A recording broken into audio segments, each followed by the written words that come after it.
Ce mardi matin, le soleil avait rendez-vous avec la lune. Le ciel était suffisamment bien dégagé pour observer la rencontre et nombreux sont les astronomes amateurs qui se sont retrouvés au et à l'invitation du planétarium d'Épinal pour observer le phénomène, une éclipse solaire partielle, une première pour beaucoup. J'ai déjà vu des photos, mais bon, voilà, le voir en réalité, je pense que c'est mieux. T'as déjà vu une éclipse ? Non. À quoi ça ressemble à ton avis ? Il y a une partie de la lune qui recouvre le soleil et donc ça, c'est comme si ça noircissait le soleil qui perdait de l'énergie vu que ça le couvre comme une ombre. Une grosse boule noire qui passe devant le soleil et on n'a plus de lumière. Apparemment, on parle de 20% d'éclipse. Donc voilà, je vais en découvrir plus. C'est pas une totale. Donc c'est vrai que c'est des choses qui nous intriguent. Et je sais pas tout, comme plein de monde. Donc je viens encore apprendre des choses. Voilà pour les explications de néophytes. Côté scientifique maintenant. Un objet qui va passer devant le Soleil. On peut avoir plusieurs objets, on peut avoir Mercure, Vénus, ça s'appelle des transits, mais on peut aussi avoir la Lune qui va s'interposer entre nous et le Soleil.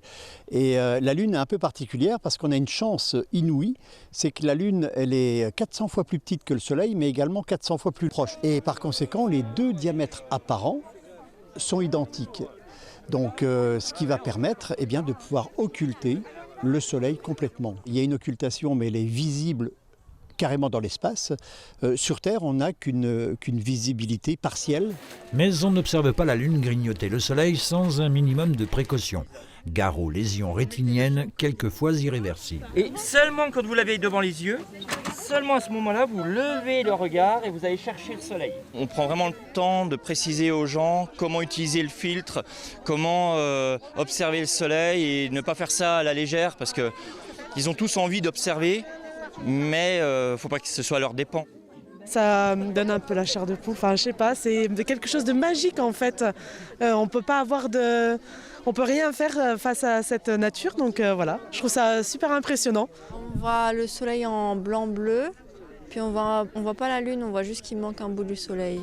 La manifestation était gratuite. Les responsables du planétarium avaient mis en place divers ateliers pour comprendre les mystères célestes et il était possible de visionner l'éclipse sur YouTube et en simultané depuis les observatoires de Strasbourg, de Reims et d'Épinal. Si au Kazakhstan le soleil était caché à 80%, en France donc on n'a pas dépassé 20% d'occultation.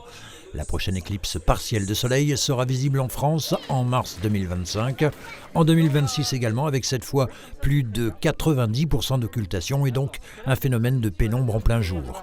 Mais pour la totale, à 100%, il faudra tout de même attendre 2081.